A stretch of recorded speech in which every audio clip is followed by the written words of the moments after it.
Welcome back, everyone. Today we are talking about how to stop losing money to your dentist, and I'm going to be doing this all in one take, so bear with me. There probably will be mistakes. That's okay. It's going to be fun. We're going to go on a little adventure together, and we're going to get started. We're going to jump right in. Tip 1. Okay, so ironically, the best way to stop losing money to your dentist is actually to lose a little bit of money to your dentist. And what I mean by that is to actually go and have a checkup once a year and do your cleaning twice a year or 3 times a year or once a year, depending on your risk level. The reason that this is so important is that if you're getting checkups once a year, it means that problems are going to be found while they're small instead of big ones that have had a chance to stew about for 3 or 4 years. Small problems are much less expensive to fix than big problems. So, for example, if you have a small cavity that's detected on a yearly checkup and costs maybe $200 to fix, then you're good to go. If you leave a cavity go for like 4 years, then a good chance is that it'll be into the nerve of the tooth, and then you'll be really, really sorry that you didn't get it fixed earlier. Because once it's into the nerve, you're looking at a root canal. Root canals are expensive. And then usually if it's a back tooth and you've had a root canal and a back tooth, then you need a crown to protect that tooth or else it's gonna break, also expensive. So checkups in the long run will save you a lot of money, even though they cost you a little bit of money. So keep that in mind. I say so a lot, don't I? I'm gonna try not to anymore. Let's move on. Number 2, this is tip 2, and this is investing in a good fluoride rinse. It's actually really, really important, and I've had patients that have had like cancer therapy that have really dried out their salivary glands and their mouth in general, who have then become super, super susceptible to cavities because saliva is kind of like a moat around a castle. It protects the teeth from invaders, bacteria. Now, if you don't have saliva, then the moat dries up and all the invaders can kind of come in and swarm the castle or swarm your teeth, so to speak. So it's really important to actually have saliva in your mouth. And if you don't have saliva in your mouth or it's dry, then we have to really increase the defense of your teeth. One way to do that is fluoride. Using fluoride is essentially like giving your teeth armor. It makes it much more difficult for acid to penetrate into the tooth and cause demineralization, which then allows bacteria to create these cavities in your teeth. So if they're more resistant to acid, then you are much less likely to get cavities, which is a good thing. So a good fluoride rinse that I would recommend is this one here. Through the magic of video making, I hope it's right there. If I don't put it there, then I totally forgot, and I'm sorry. I will put it somewhere else in the notes. Anyways, moving on. Number 2. No, we did number 2. That was fluoride. We're gonna move on to number 3. I'm excited. I think you're excited. Let's do this thing. Replace normal gum with xylitol gum. If you're the type of person who loves chewing gum, then you are in luck because there is delicious xylitol chewing gum called Xpur. Not associated with that company whatsoever, but I really, really like them. And they have mints and gum. Don't get the pur mints, because that doesn't have the right level of xylitol and stuff in it. You want Xpur, that's the key. You can get it at pharmacies, like Shoppers Drug Mart or London Drugs, wherever you wanna go. But they have really, really great stuff, and I would highly, highly recommend that you pick them up. And the way to use them is that you essentially chew 1 piece after each meal. So you're looking at about 3 pieces a day. It's actually very safe. It can cause a little bit of stomach upset if you have too much of it or aren't used to it. But it is very toxic to dogs because dogs release a ton of insulin into their bloodstream when they have xylitol, and that can lead to them just dying. So make sure it is in a safe place away from your dogs. It's completely safe for you. Xylitol is a natural sugar that occurs, I don't know where it occurs, but it's naturally occurring. And while you don't get any calories or anything from it, the bacteria in your mouth can't eat it. They try to eat it, but they can't. And then they end up starving because they think they're eating, but they're not eating. And they're like, oh, what do we do? And then they all die. And then you're in a really good situation because there's less bacteria, which means less acid, which means less cavities. Yes, good thing. Okay, so that's xylitol gum. Make sure to pick some of that up. It will save you from getting cavities. Less cavities means less money spent at the dentist, which means a richer you. Tip 4, don't assume that the cheapest dentistry is the best dentistry. And what I mean by that is that a filling, for example, isn't always the best option, even though it's much cheaper than another option, like a crown.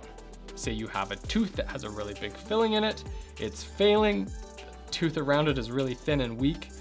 Yes, you can just refill that tooth and it may cost you a few $100. Or you could do a crown on that tooth, which is like 3 to 4 times as expensive, but protects the tooth in the long run. Let's say you go the filling route.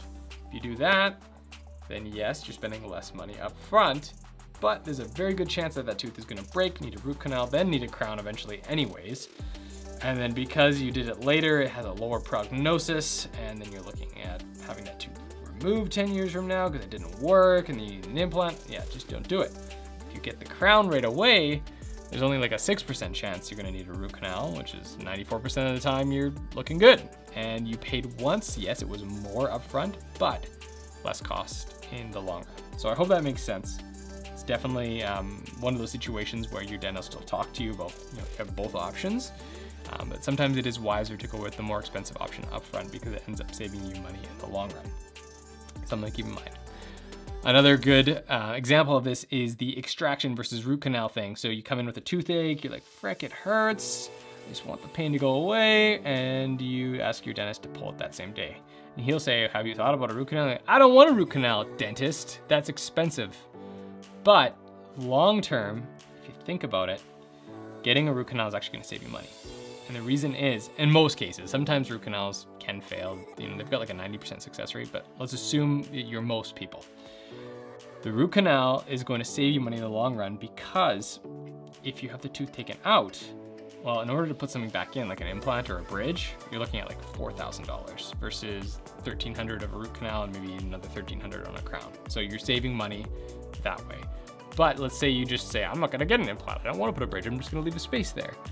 Well, sure, you could do that, but you have to keep in mind that when one tooth comes out, it's like losing a pillar in a house. All the other pillars in the house now have to support more weight than they did before. In the same way, when you have a tooth missing, it means that all the other teeth are now supporting more force than they did before, or more pressure. One of the two.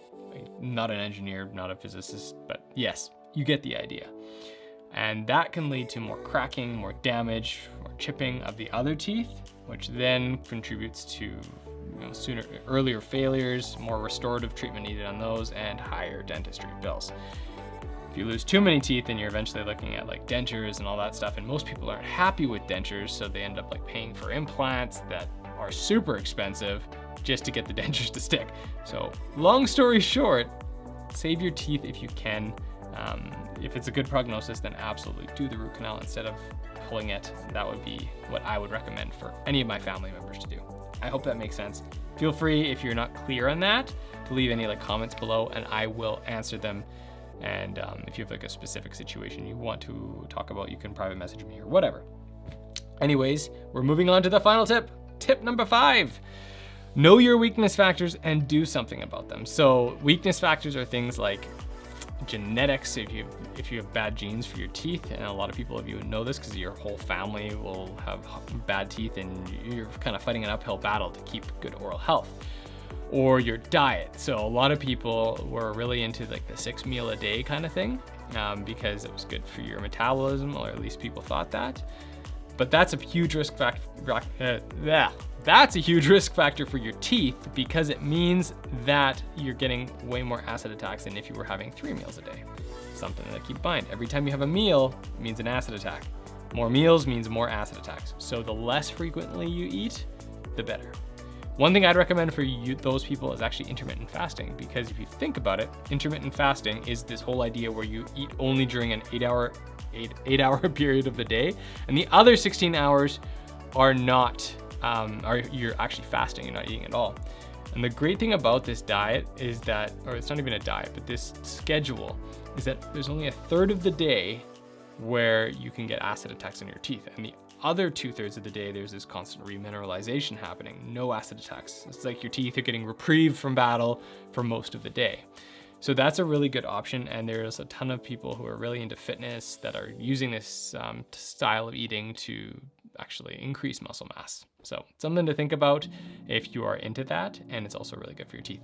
But yes, so if you're eating very frequently or if you're a snacker, then consider trying to eat less so that you can manage this weakness factor and actually turn it into a strength factor. And that's something very important. Other things like if you have a lot of citrus in your diet, so if you're eating a lot of oranges or drinking Mountain Dew, those are actually quite hard on your teeth because the citric acid chelates the calcium right out of them and it makes them more susceptible to both like erosion, which is just acid damage to the teeth, and also cavities as well.